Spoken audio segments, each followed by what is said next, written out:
خدامكم أبا عبد الله فنفوز فوزا عظيما.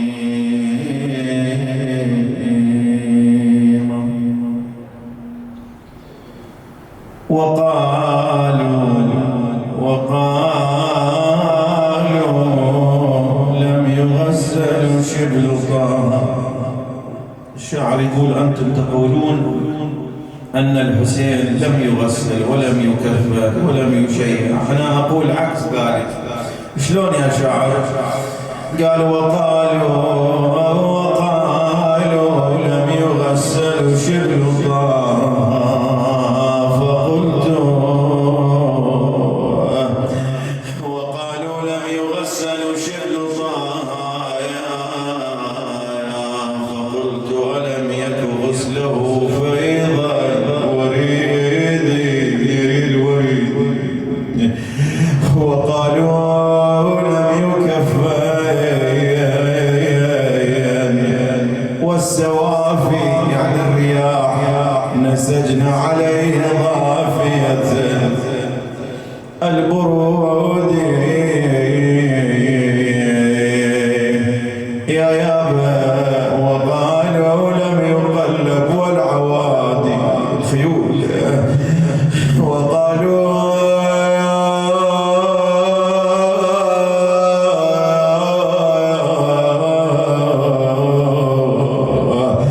لم يقلب والعوادي تقلبه على حر الصعيد. وقالوا لم يشيع فوق نعشين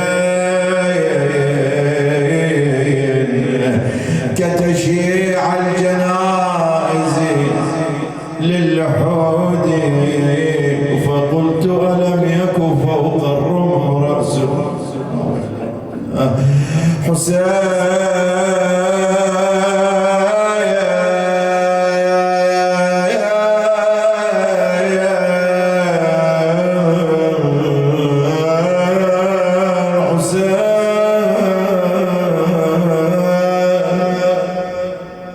فقلت ألم يك فوق الرمح رأس يضاف به البلاد إلى يزيد. خويا مشيت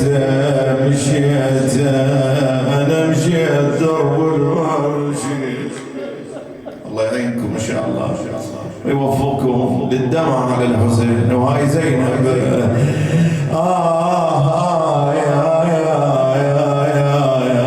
عذرا سادتنا تقول أنا مشيت درب الماء مشيت وجدت لك يا أخوي رافقت. أنا من جلة الوالي نخيت شتم والدي وانكر وصيت حسين.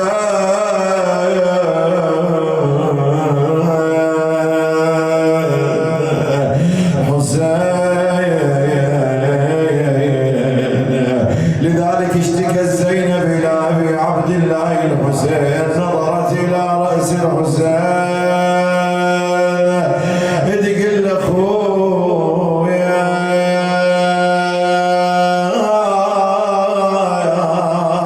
أخي أخويا ركبونا هز للنور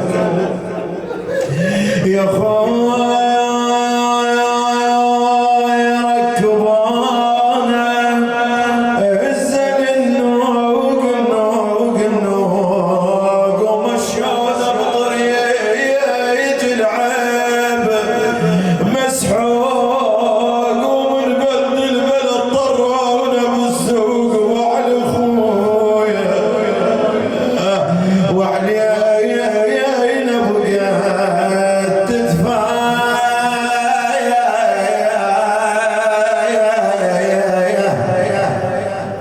تدفع يا الرجل المخلوق. إنا لله وإنا إليه راجعون. وسيعلم الذين ظلموا آل محمد أي منقلب ينقلبون والعاقبة للمتقين. قال سيدنا ومولانا الإمام الحسين عليه السلام: لم أخرج أشرا ولا بطرا، وإنما خرجت لطلب الإصلاح في أمة جدي لكي آمر بالمعروف وأنهى عن المنكر. قبول الأعمال واستنزال البركات ارفعوا أصواتكم بذكر محمد وآل محمد. اللهم صل على محمد وآل محمد. لا بأس بالثاني. اللهم صل على محمد وآل محمد. أعظم الله أجورنا وأجوركم، وتقبل الله منا ومنكم إن شاء الله صالح الأعمال، وختم الله لنا بالقرب والقبول والتوفيق في الدنيا والآخرة مع محمد وآل محمد. اللهم صل على محمد وآل محمد. تطرقنا ليلة البارحة وذكرنا منهجية الإصلاح التي بعث الله سبحانه وتعالى 124,000 نبي ينهجون هذا النهج ليصلحوا الناس ويرشدوا الناس ويحذروا الناس مما يؤولون إليه. هذا أمر. وكذلك من ضمن الضوابط التي عمل عليها الأنبياء كما ذكرنا ليلة البارحة بأنهم يحافظون على ديمومة واستمرارية الرسالة. صح؟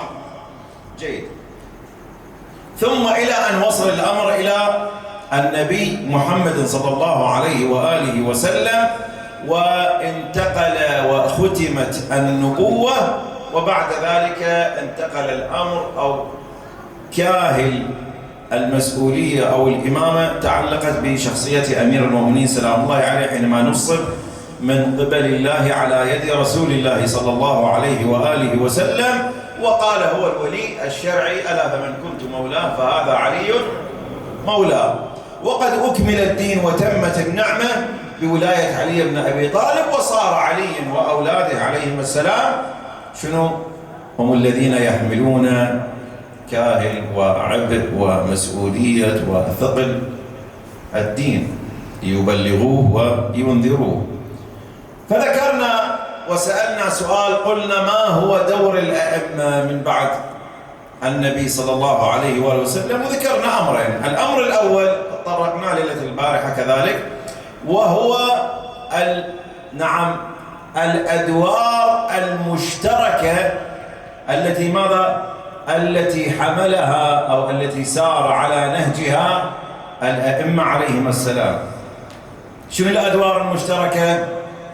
إذا تذكرون ليلة البارحة قلنا أنه من ضمن الأدوار المشتركة أنهم كانوا يمثلون القيمومة على الدين، أي أنهم القائمين على دين الله. جيد. وذكرنا أنه شنو فائدة القيمومة؟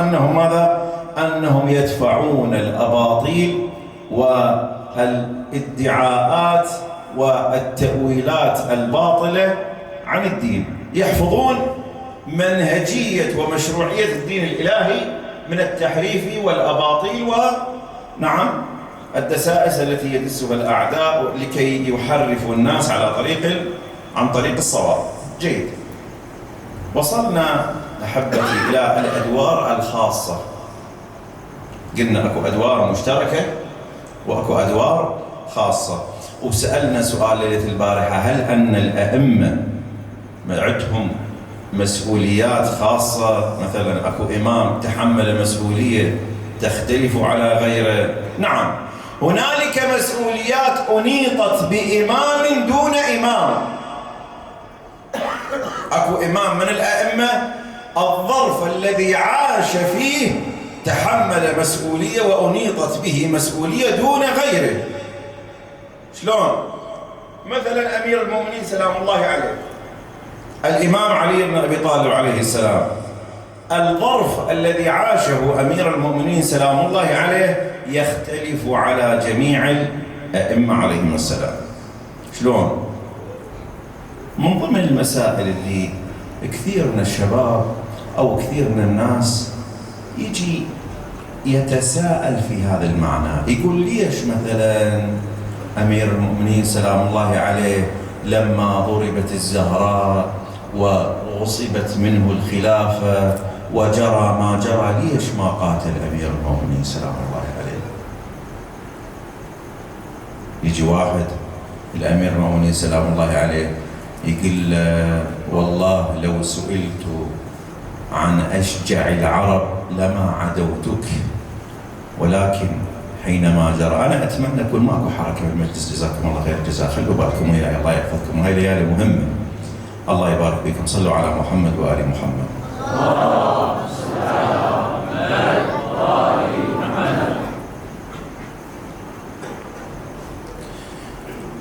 يسأله يقول له يسألوني ويقولون لي منو أشجع العرب؟ أقول لهم علي، ولكن بعد ما جرى على سيدتنا الزهراء سلام الله عليها ظننت بأنك لم تكن أشجع الناس. قال اعلم إن أشجع موقف عملته في حياتي، إذا أنا يعني تسألنا على أشجع شيء، صبري على ما جرى على فاطمة. لما صبرت على الأمر هذا أكثر شيء تحملته وأكثر شيء ألمني، وصبرت كما أمرت.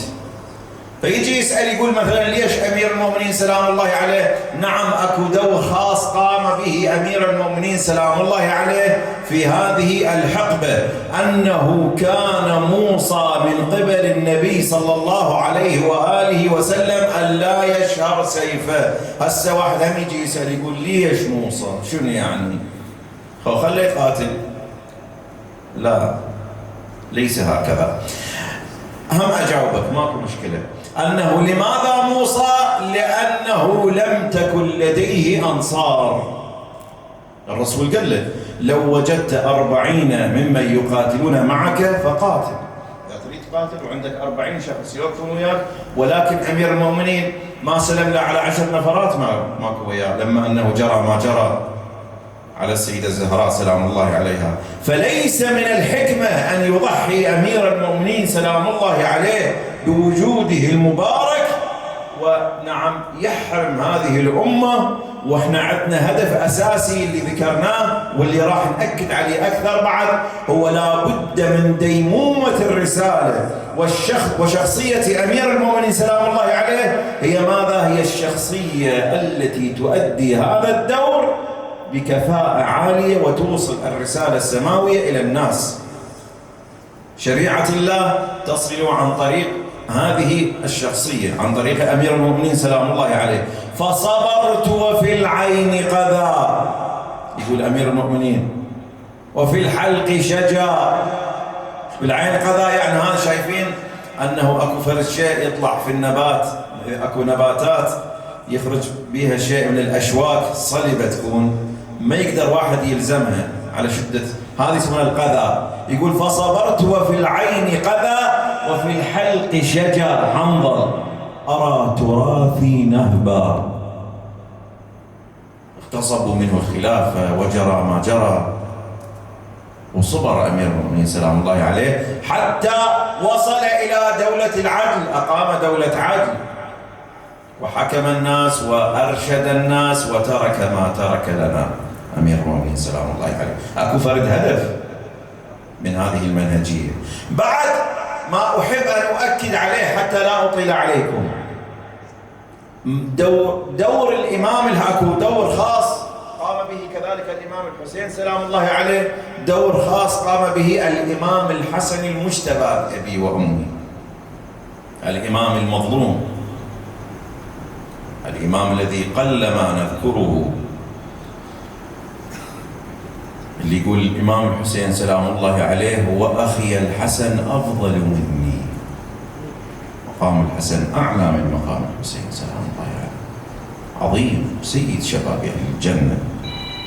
فحري بنا أن نؤكد عليه في هذه الليلة، أن نتطرق نرفع جزء من هذه المظلومية الملقاة على هذا الإمام المظلوم بأبي وأمي. لماذا صالح الإمام الحسن سلام الله عليه معاوية؟ هاي يا ضيم الصلح ويا مشكلة الصلح اللي يومية تنعاد ويومية تتكرر، ولكن أكو صدى يحدث على العقول لابد أن ينفض، لابد أن يزال، لابد أن يجلى، خصوصا في هذه الأيام، في دفع الشبهات وإظهار حقائق الإمامة للناس حتى تعلم الناس من هو الإمام المعصوم. لماذا صالح الإمام سلام الله عليه؟ هنالك عدة نقاط لابد أن نتطرق إليها. هذا الدور الخاص الذي قام به الإمام الحسن سلام الله عليه، الأمة بأجمعها مدانة إلى الإمام الحسن سلام الله عليه. خلي ببالك هاي الأشياء، حتى هذه المجالس وهذه النعمة وحتى ثورة الحسين، فإن من ضمن نقاط أو الركائز الأساسية التي أنجحت ثورة الحسين ما عمله الإمام الحسن سلام الله عليه. هو الذي أسس لثورة الحسين، هو الذي أنجح ثورة الحسين سلام الله عليه. شلون؟ ما الدليل على ذلك؟ أجي لك إن شاء الله بالنقاط بعد الصلاة على محمد وآل محمد.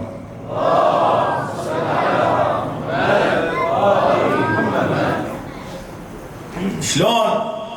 ما الدليل على ذلك؟ نجي الأمر الأول الذي عمل به الإمام الحسن سلام الله عليه، هل أن الإمام جاهد أم لم يجاهد؟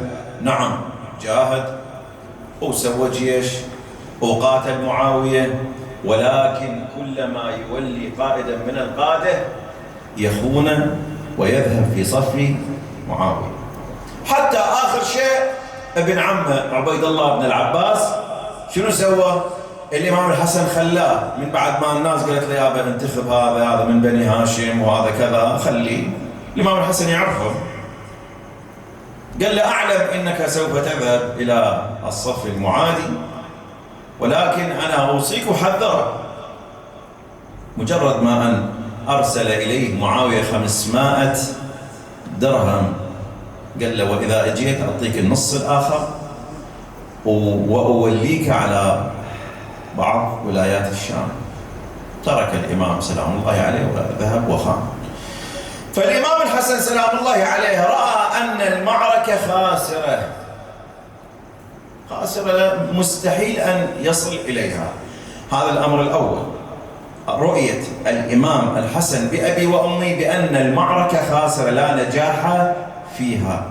الأمر الثاني الذي نعم من خلال تصرف الإمام الحسن نعم نستخرجه أو نستفيد منه لماذا عمل الإمام الحسن بهذا الصلب. الأمر الثاني، كما تعلمون أن الإمام الحسن المجتبى سلام الله عليه حينما نظر إلى أصحابه بأنه لا يقدرون ولا يعرفون مقام الإمامة، خلي ببالك بأنه الإمام الحسن سلام الله عليه إحنا اليوم ننظر إليه كقديس، ننظر إليه كإمام معصوم، ننظر إليه بأنه يملك ولاية تكوينية، ننظر إليه بأنه سيد شباب أهل الجنة، ولكن في ذلك الزمان ينظرون إلى الإمام الحسن بأنه صحابي صغير يعني مو ذيك القيمة وكذا، وينظرون إلى معاوية كان يعمل بسياسة متقنة، كان يسمى بخال المؤمنين، كان يسمى بكاتب الوحي، كان هو يدعي بأنه كذا، وكان لا مو مثل سياسة معاوية. خلي بالكم سياسة معاوية تختلف على سياسة يزيد. سياسة معاوية كما يذكر التاريخ بأنه كان يصلي بالناس جماعة، كان يتكلم في بعض الأمور التي تتعلق بالدين وشؤون الأمة، رجل سياسي ويظهر خلاف ما يبطن. يبين لك بأنه هو إنسان مؤمن وخال المؤمنين وخازن الوحي وغيره وكذا، وينظرون إلى أنه الإمام الحسن سلام الله عليه واحد يعني ابن بنت النبي، والله عن نسب احنا جاي نحترمه، مو أنه سيد شباب أهل الجنة، مو أنه إمام معصوم، إمامان قام أو قعد أو غيرها. هاي الثلة المؤمنة الشيعة المخلصة اللي لا تتعدى عدد الأصابع، هاي يعرفون هاي القيمة. أما الناس المجتمع لا، ما يعرف. فكيف يبان حقيقة الجهة المقابلة؟ لا بد من تضحية، هذا أمر، لأن الناس كانوا لا يعرفون، ولذلك الإمام الحسن ذهب إلى هذا الموضوع. هذا خليها في بالك. الأمر الثالث وهو مهم جدا، كما تعرفون في قضية رسول الله صلى الله عليه وآله وسلم لما حدث ما حدث وأطلق آل أبي سفيان وقال اذهبوا فأنتم الطلقاء، هذه مغبة وهذه مذمة بقيت عليهم إلى يومنا هذا. شو يسمون؟ شو نسميهم؟ نسميهم الطلقاء. الإمام الحسن سلام الله عليه يأبى وهو ابن الرسالة أن يصل به الأمر إلى ماذا؟ إلى أنه تلصق بآل البيت هذه الصفة، حاشاه. لذلك الإمام الحسن حذر لما يجي أحد الأشخاص يقول له السلام عليك يا مذل المؤمنين،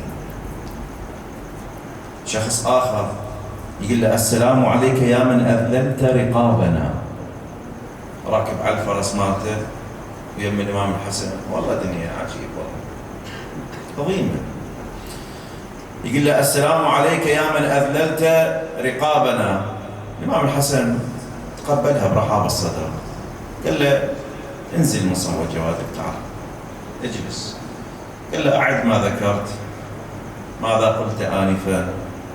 قال قلت السلام عليك يا مذل المؤمنين.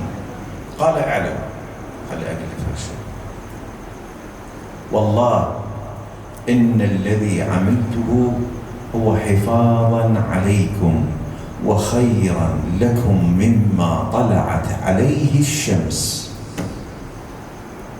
اللي سويته لكم، الفضل اللي سويته لكم خير لكم مما طلعت عليه الشمس. أفضل شيء سويته بهالدنيا هاي كلها هو أنا لما فعلت هذا الفعل. ليش؟ لماذا يا ابن رسول الله؟ فهمنا أكثر. قال والله لو أني قاتلت، اسمع، هاي رواية عن الإمام الحسن سلام الله عليه، لصفيت وصفي من معي، هاي رواية وأذكر لك رواية أخرى، لصفيت وصفي من معي من آل البيت وعند ذلك لا يبقى للدين ناعيا. منو يبقى؟ يبقى تعبيرنا الشعيط ومعياط، يكضونها بني أمية، تلاقفوها يا بني أمية، ويكضها مثل شخص. الإمام الحسين يقول إذا نعم لما سألوه ليش ما توالي يزيد، قال إذا كان راعيا للإسلام مثل يزيد فعلى الإسلام السلام. خلاص انتهى الإسلام، انتهى. والهدف الأساسي من بعثة الأنبياء، من وجود الأئمة، من نعم الجهاد الذي قدموه وعملوا لأجله، هو أن لا بد أن تستمر تستمر هذه الرسالة، لا بد من ديمومتها. شلون يحافظون على ديمومة الرسالة؟ شلون تبقى الرسالة؟ شلون احنا اليوم في عام 1447 ونحن نجتمع تحت خيمة الحسين باسم الحسين نتعلم؟ شلون؟ ما الذي يبقي هذا الأمر؟ ما فعلوه الأئمة عليهم السلام، ما فعله الإمام الحسن سلام الله عليه، أي أنه أبقى الصفوة الطاهرة من آل محمد، من الإمام الحسين، من أخيه أبي الفضل العباس، من أخوته، من كذا، حتى يصل الأمر إلى يزيد الذي كان يتجاهر بالفسق والفجور، وكان يتجاهر بالتغزل بمحارمه وكان يفعل المنكر أمام الناس، وكان يقتل النفس المحترمة ويفعل ما يفعل حتى يتضح للناس بأنه هؤلاء بني أمية وهؤلاء آل محمد. تعرف الناس.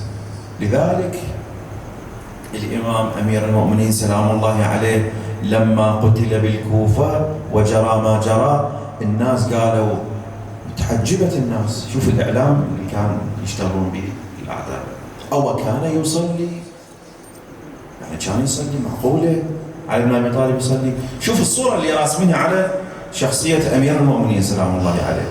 شلون هسه احنا من نجي للواقع هسه ونباوع للأحداث التي جرت، ما قامت به مثلا الجمهورية الإسلامية مثلا من هذا الجهاد الذي أثلج صدورنا، الذي أرجع إلينا هيبتنا، الذي شعرنا وجودنا كشيعة 12 لنا وجود، لنا قوة، لنا مدافعين. هنا إذا تتابعون وسائل التواصل الاجتماعي، هنا قالوا عجيب، كنا نعرف بأن الشيعة هم عباد قبور، أنهم ناس مع اليهود، ناس أنهم كان كبيرهم هو يهودي، الدين هذا أسسوه اليهود، شلون يحاربون اليهود؟ فقالوا احنا عندنا مشكلة، شو احنا اللي ساكتين، قضية فلسطين ما حد نصرها وما حد وقف لها إلا شيعة أهل البيت. هذا الموقف الذي نتعلمه من الأئمة. لماذا؟ لأنهم كانوا دائما سندا للمظلوم، عونا للمظلوم، خصما للظالم. هذا منهج أهل البيت. من ضمن مصاديق ديمومة الرسالة واستمرارية المنهج الإلهي هي ماذا؟ أن يكون المؤمن هو خصما للظالم وعونا للمظلوم. فالإمام الحسن سلام الله عليه قال له تعال اقعد، شنو عندك؟ قال له والله أنه أنت أذلت رقابنا، وأنت ما خليت لنا احترام وما خليت لنا قيمة وما خليت لنا كذا. قال والله لو أني قاتلت لصفيت وصفي من معي، ثم لا يبقى آنذاك للدين ناعيا. رواية أخرى يقول الإمام الحسن سلام الله عليه كذلك سألوه، قال والله لو أني قاتلت لقتل من معي، ثم أؤخذ وأسلم، أنتم بنفسكم جيش اللي هسه تدعون أنه عندكم غيرة وعندكم كذا، وتسلموني إلى معاوية، وعند ذلك لا يقتلني معاوية، بل يقول اذهبوا فأنتم الطلقاء. يلصق هذه المغبة وهذا وين؟ في آل محمد في أهل البيت عليهم السلام، وهو بعد يطلع من الصف، وهذا لا يليق بأهل البيت عليهم السلام. الموت أولى من ركوب العار، والعار أولى من دخول النار. شوف أكو أولويات. فأهل البيت سلام الله عليهم ينأون بأنفسهم عن أي مغبة أو أي مذمة أو أي ما لا يليق بشخصية الإمام سلام الله عليه. يبقون أنه في عنفوان، في كبرياء، في عطاء، في شموخ، حتى لو قدموا دماءهم. لكن لماذا نجحت قضية الحسين عليه السلام؟ بان للأمة من خلال هذا الصلح الذي عمله الإمام الحسن سلام الله عليه أنه هشاشة وضعف وكذلك بعد هذه الثلة المنحرفة عن الله، بانت حقيقتها للناس. ورغم ذلك لم ينصر الحسين إلا 70 اللي وقفوا مع الحسين سلام الله عليه، وطلع الحسين سلام الله عليه وقاتل وقتل، حتى أنه أرادوا أن يهجموا على الإمام الحسين في الليل تصير المعركة، فود منه المفاوض، ود أبي الفضل العباس سلام الله عليه، قال له أخي اذهب إليهم ويعني طريقتك الخاصة، قنعهم بأنه القتال يكون في النهار. شنو السبب؟ ليش مثلا بالنهار؟ مثلا شنو مثلا؟ حاشا أنه مثلا الإمام الحسين يخشى القتال مثلا، حاشا له في الليل، لا، أراد أن تنقل قضية كربلاء، مظلومية كربلاء، واقعة كربلاء إلى الناس، حتى يشوف الناس المآثر والعطاء الكبير الذي قدمه الحسين سلام الله، ذلك الشموخ وذلك الجبل الأشم الذي نعم ترك ما ترك لنا من الفخر والإباء والكرامة إلى يومنا هذا استمرارية، حتى صارت الدين شبيه محمدي الوجود، شبيه بعد حسينيا البقاء. لماذا؟ أليس الأئمة كذلك عملوا على ديمومته؟ نعم، ولكن الحسين سلام الله عليه بدمائه الطاهرة، حتى أنه لما أتى بعياله، لما أتى بنسائه بأطفاله كلها كانت ماذا؟ كانت رسالة تحمل رسائل متعددة إلى الناس لكي تعرف الناس هذه الحقيقة. ولذا الإمام الحسن سلام الله عليه بأبي وأمي، هذا الإمام العظيم تجده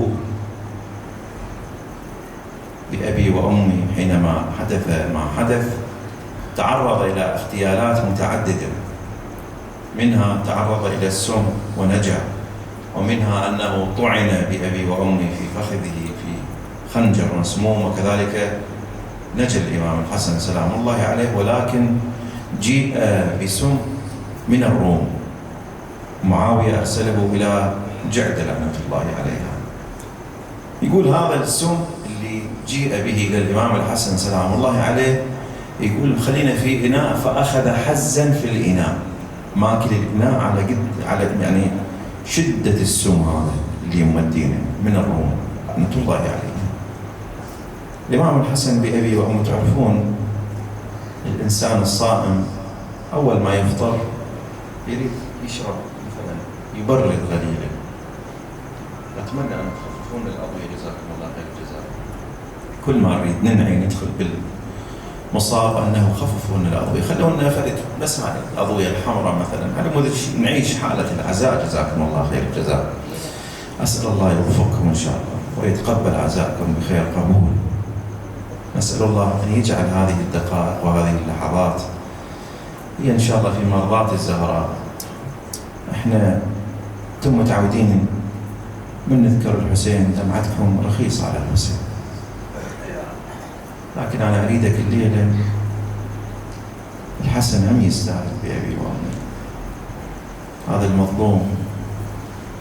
خليك الليلة دخل السرور على قلب الزهراء. إيش حالاتها الزهراء من تحضر مجلسنا وتشوف دمعتك بعينك على وليتها الإمام الحسن بأبي وأمي، هذا الإمام الذي قضى مظلوما شهيدا. يقول الإمام كان صائم فقدمت له اللبن فشرب منه، حتى أنه الإمام سلام الله عليه يقول أحس بحرارة السم. يقول الإمام الحسن سلام الله عليه دعا عليها، قال لها لا أطال الله عمرك سويتي. يقول فبدأت تقطع أمعاء هاي اللي السم اللي أخذ، حتى يقول بدأ يلفظ كبده، فأرسل إلى الإمام الحسين أبا عبد الله أخوي الحقني تعال. إجا الإمام الحسين سلام الله عليه نظر إلى أخيه الحسن بأبي وأمي وجده يلفظ كبده. الله أكبر. الإمام الحسين بأبي وأمي انكسر قلبه، بكى الإمام الحسين. يقول حتى أغشي عليه، وقع الإمام الحسين. هنا الإمام الحسن بهذا الحال وهو ينظر إلى الحسين قال أبا عبد الله لا تبكي يا أبا عبد الله، لا يوم كيومك يعني في حالة وفاته وهو ينعى الحسين. الله أكبر. لا يوم كيومك يا أبا عبد الله. قال أخي حسن كيف لا أبكي وأنا أراك بهذا الحال؟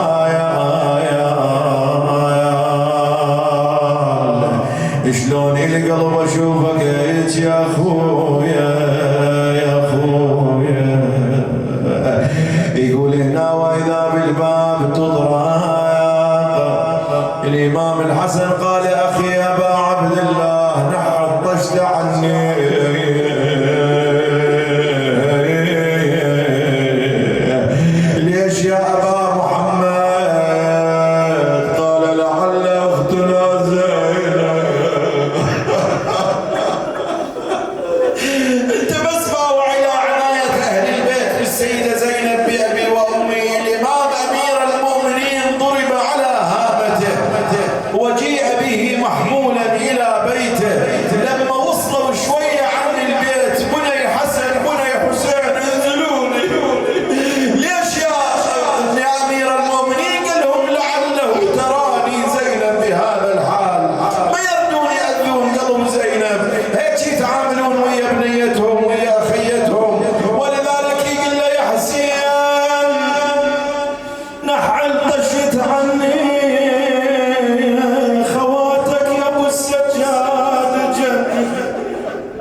حسين يا حسين يا حسين نحل طشت عني خواتك يا ابو السجاد جني يردني شبعك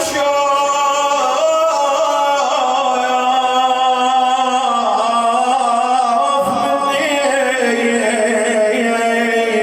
ويردن يا خويا يودع عني دخلت زينب شافت الحسن بهذه الحال ولم تشوف اخوه الحسن مطروح وويلاه صح ونادي وإمامه ومظلومه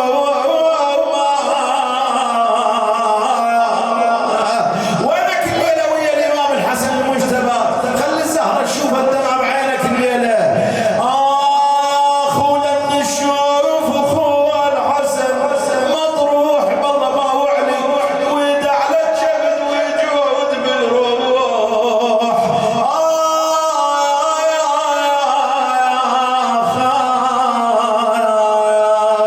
بجت يمه وقامت توين وتنوح سكتوها اسكتها الامام الحسن الامام الحسين لكن لما خرجت روح الامام سلام الله عليه الامام الحسين يقول من راد يشيله يقول صوت من خلف الجنازه وانبي يا شايل نعش اخونا الحسن يا شايل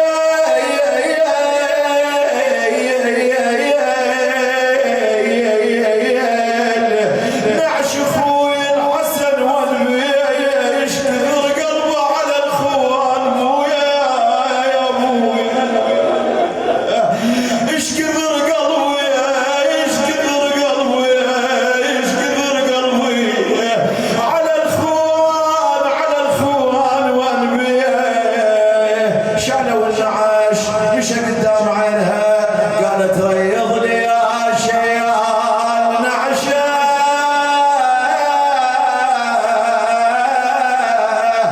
انا بدموع عيني اردرش يا حسين صار البيت وحشه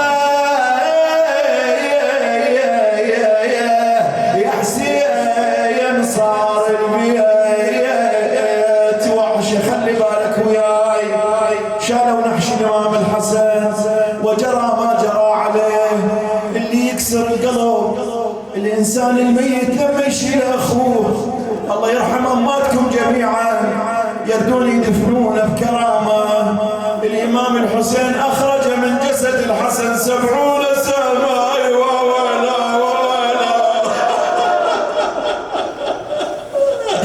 ايش قد مظلوم مولاك الامام الحسن ايوه امامه ايوه امامه يقول هنا عنده وصيه قال لا ترهقوا نعم لا نعم لما يحدث ما يحدث ادفنوني عند قبر جدي الامام رسول الله صلى الله عليه واله فان منعوكم فلا تقاتلوا ولا تحدثوا امرا خذوني الى البقيع وجت هاللعينه هاي ومنعت قالت لا ابيح لكم ان تدفنوا ما لا احب يقول هنا الامام الحسين سلام الله عليه لما امروا ان تضرب الجنازه الناعش بالسهام ما وقعت عيني الا على ابي الفضل العباس رايته وقد نبض العرق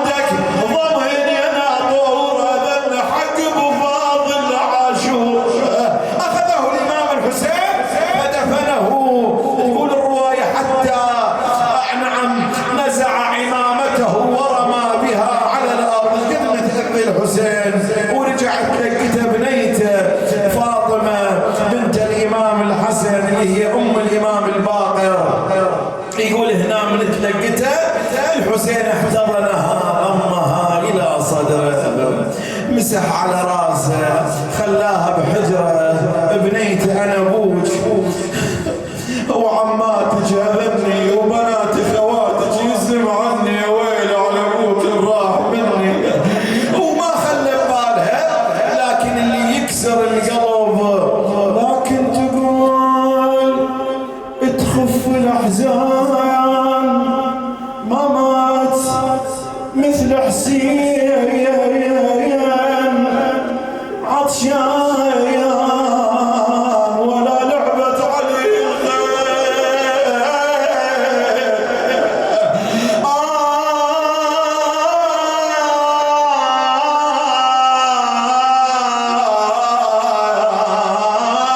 ولا لعبت عليه الخيل ميدان. هذه حالة لبنية الإمام الحسن، لكن أقرأ لك واختم لك بهاي الأبيات إن شاء الله. الملا الله يوفقه إن شاء الله يبكينا على الإمام أمير الأنام، على الإمام الحسن الإمام الحسين. نريدها نبكي وياكم يوم. يقول هنا اكو حالة هاي مرت على بنية الإمام الحسن، لكن اكو يوم مر على بنية الحسين سكينة لما فقدت قالت ويانا وين لي سج وياي الدروب. هذا حكي يلوق لكم وانتم هالحسجة. وين لي سج وياي الدروب، لبون على المضيج مندوب وبرد اشتكينا بشق الجيوب. انا وابكي بوات الذوب القلوب واقول له يا ابويا بهاي معتوب، وحسينك بقى عارف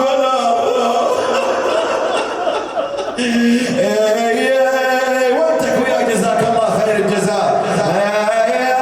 والله حسينك بقى عارف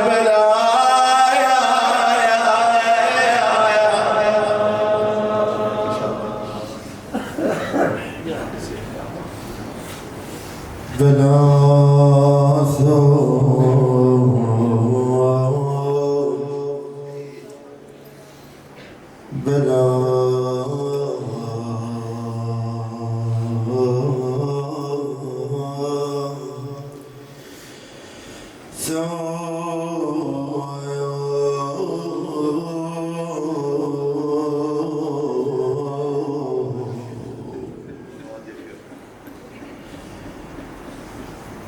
شايف الحسين يرثى أخوه الحسن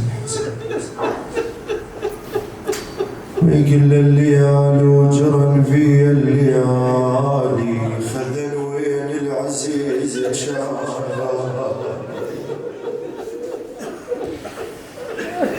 خذل وين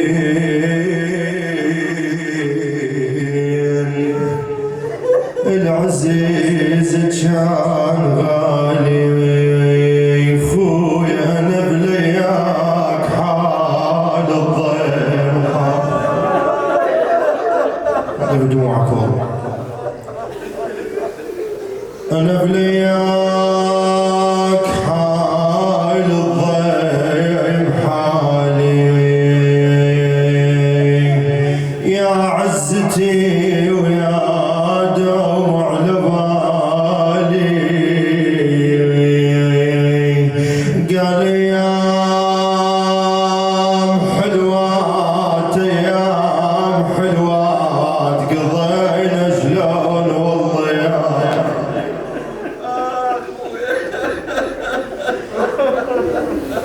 يجي يوم العاشر وتخيل بقلبك شو يصير بالحسين وشو يصير بمولاتي زينب. قالت تخيل امامك بالشمس نايا. وبعد الشيخ ما قصر بالنعم جزاه الله الف خير. تخيل امامك بالشمس نايا.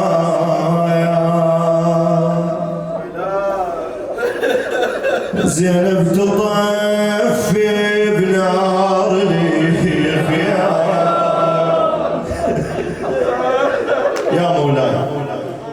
يا سيدي أيها الحسن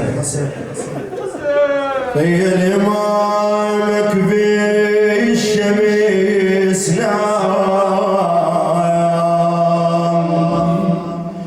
وزينب تطف بنار الخيام هم تركضي طبعي السهام لو تركضي طفي الخيام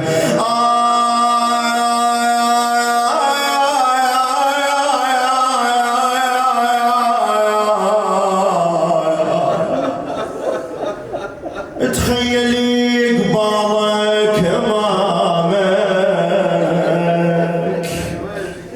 وطعن جسمه من تريس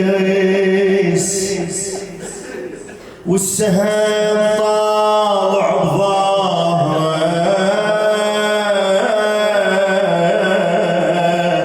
وطعن جسمه من تريس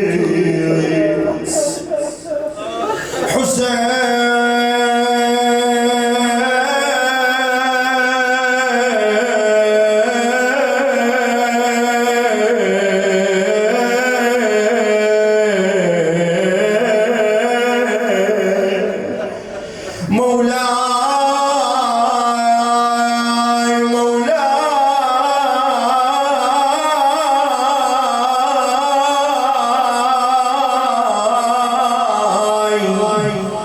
مولاي بعد كم يوم زينب تروح للشام وتعاتبك شو تقول لك؟ تقول لك يا حسين خيتك ركبة النوم يا حسين خيتك ركبة النوم وحجاية صرت بنص الحلول